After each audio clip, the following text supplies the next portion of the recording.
भगवत पुराण कथा अष्टम स्कंद छठा अध्याय। नमस्कार दोस्तों, यदि आप हमारे चैनल पर न्यू हैं तो चैनल को सब्सक्राइब करके बेल आइकन को प्रेस करके कमेंट बॉक्स में जय श्री कृष्ण जय श्री विष्णु अवश्य लिखेगा। यदि आप गर्भवती माता हैं तो आप इसको प्रतिदिन प्रातः काल के समय या शाम काल के समय अवश्य सुनिए, जिससे आपको शेष कर्म करने वाली संतान की प्राप्ति हो। जैसे संतान की आप कामना करते हैं, श्री हरि विष्णु की कृपा से आपको वैसे संतान की प्राप्ति हो। यदि आपकी कोई मनोकामना है, उस मनोकामना को लेकर भी आप इसको प्रतिदिन सुन सकते हैं। श्री हरि विष्णु की कृपा से आपकी समस्त मनोकामनाएं पूर्ण होंगी। हमारे चैनल पे न्यू है तो आप इसको प्रथम स्कंद से अवश्य सुनिए, जिससे आपको इसका पूरा सार समझ में आए, इसका पूरा फल प्राप्त हो। हमारा छठा अध्याय जो यहाँ से प्रारंभ होता है। जय श्री हरि कृष्ण। देवताओं और दैत्यों का मिलकर समुद्र मंथन के लिए उद्योग करना। श्री सुखदेव जी कहते हैं, परीक्षित, जब देवताओं ने सर्वशक्तिमान भगवान श्री हरि की इस प्रकार स्तुति की, तब वे उनके बीच में ही प्रकट हो गए। उनके शरीर की प्रभा ऐसी थी मानो हजारों सूर्य एक साथ ही उग गए। भगवान की उस प्रभा से सभी देवताओं की आंखें चौंधिया गईं। वे भगवान को तो क्या, आकाश, दिशाएं, पृथ्वी और अपने शरीर को भी न देख सके। केवल भगवान शंकर और ब्रह्मा जी ने उस छवि का दर्शन किया। बड़ी ही सुंदर झांकी थी। मरक तड़ी पन्ने के समान स्वच्छ श्यामल शरीर, कमल के भीतर भाग के समान सुकुमार नेत्रों में लाल लाल डोरियां और चमकते हुए सुनहरे रंग के रेशमी पीतांबर, सर्व सुंदर शरीर के रोम रोम से प्रसन्नता फूटती रहती थी। धनुष के समान टेढ़ी भौवें और बड़ा ही सुंदर मुख, सिर पर महामणिमय किरीट और भुजाओं में बाजूबंद, कानों के झलकते हुए कुंडलों की चमक, पहनों की कपोल और भी सुंदर ही दिख रहे थे, जिससे मुख कमल खिल उठता था। कमर में करधनी लड़ियां, हाथों में कंगन, गले में हार और चरणों में नूपुर शोभामान थे। वक्ष स्तर में लक्ष्मी और गले में कौस्तुभमणि तथा वनमाला सुशोभित थी। भगवान के निज अस्त्र, सुदर्शन चक्र आदि मूर्तिमान होकर उनकी सेवा कर रही थी। सभी देवताओं ने पृथ्वी पर गिरकर साष्टांग दंडवत किया।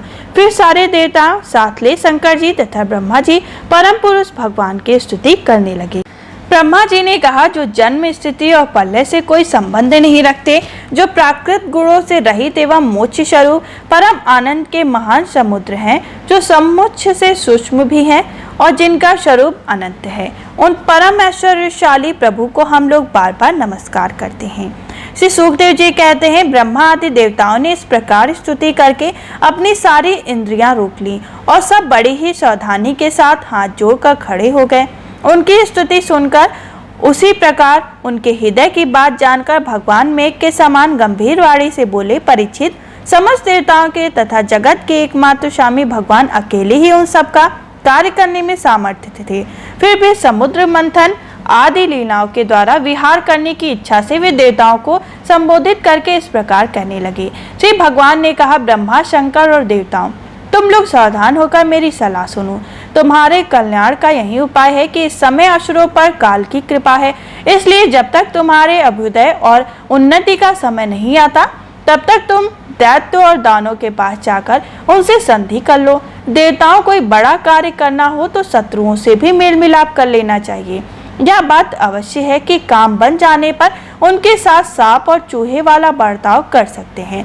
तुम लोग बिना विमल के अमृत निकालने का प्रयत्न करो, उसे पी लेने पर मरने वाला प्राणी भी अमर हो जाता है। पहले क्षीर सागर में सब प्रकार के घास, तिनके, लताएं, औषधियां डाल दो। फिर तुम लोग मंदराचल की मथनी और वासुकी की नाक की नीति बनाकर मेरी सहायता से समुद्र मंथन करो।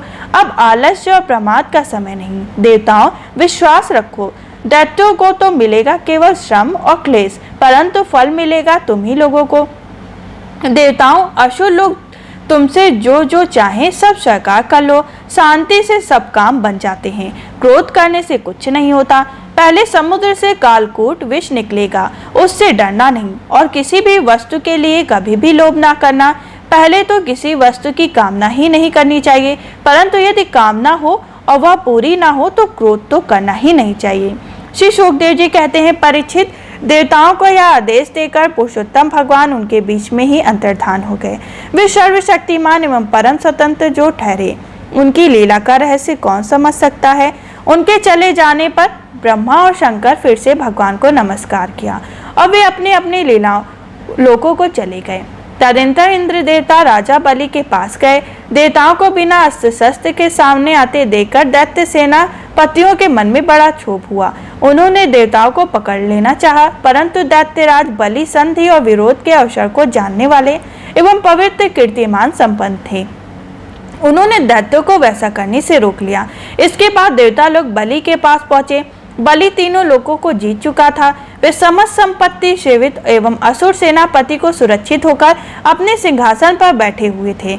बुद्धिमान इंद्र ने बड़ी ही मधुर वाणी से समझाते हुए राजा बलि से वे सब बातें कही जिनकी शिक्षा स्वयं भगवान ने उन्हें दी थी। यह बात दैत्यराज बलि को जच गई। वह बैठे हुए दूसरे सेनापति स्वयंवर, अश्नेष्टि और त्रिपुरी निवासी असुरों को भी यह बात बहुत अच्छी लगी। उन देवता और असुरों के हाथ, कमर और कंधे सब समुद्र मंथन करने के लिए उत्तेजित हो गए। तब देवता और असुरों ने आपस में संधि समझौता कर मित्रता कर ली और परीक्षित वे सब मिलकर अमृत मंथन के लिए पूर्ण उद्योग करने लगे। इसके बाद उन्होंने अपनी शक्ति से मंदराचल को उखाड़ लिया और ललकारते हुए तथा गरजते हुए उसे समुद्र तट की ओर ले चले गए। उनकी भुजाएं परिंग समान थी। शरीर में शक्ति और अपने अपने बल का घमंड तो था ही, परंतु एक तो वह मंदराचल पर्वत की बहुत भारी था और दूसरे उसे ले जाना भी बहुत दूर था।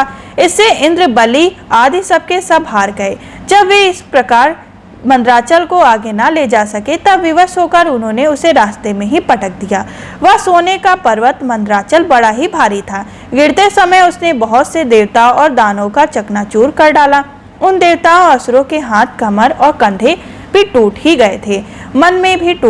मन भी टूट ही सा गया था। उनका उत्साह भंग हुआ। देख गरुड़ पर चढ़े हुए भगवान सहसा वहीं प्रकट हुए। उन्होंने देखा कि देवता और असुर पर्वत के गिरने से पिस गए, अतः उन्होंने अपनी अमृतमय दृष्टि से देवताओं के इस प्रकार जीवित कर दिया मानो उनके शरीर में बिल्कुल चोट ही ना लगी हो। इसके बाद उन्होंने खेल ही खेल में एक हाथ से उस पर्वत को उठाकर गरुड़ पर रख लिया और स्वयं भी सवार हो गए। फिर देवता और असुरों के साथ उन्होंने समुद्र तट की यात्रा की। पक्षीराज गरुड़ ने समुद्र के तट पर पर्वत को उतार दिया। फिर भगवान के विदा करने पर गरुड़ जी वहां से चले गए। इस प्रकार हमारा छठा अध्याय संपन्न हुआ। हम आपको मिलेंगे 7वें अध्याय में, जिसमें समुद्र मंथन का आरंभ और भगवान शंकर का विश्वपान का वर्णन किया जाएगा। अगर आप हमारे चैनल पर न्यू हैं तो चैनल को सब्सक्राइब करके बेल आइकन को प्रेस कर लीजिएगा। कमेंट बॉक्स में जय श्री कृष्ण जय श्री विष्णु अवश्य लिखिएगा। कमेंट बॉक्स में जय श्री कृष्ण जय श्री विष्णु लिखने वालों को श्री हरि विष्णु की विशेष कृपा प्राप्त हो। जो भी हमारे वीडियो को देख रहे हैं या जो भी माताएं इस कथा को सुन रही हैं तो उन पे श्री हरि विष्णु की विशेष कृपा हमेशा बनी रहे। हम आपको मिलेंगे 7वें अध्याय में। तब तक के लिए जय श्री कृष्ण।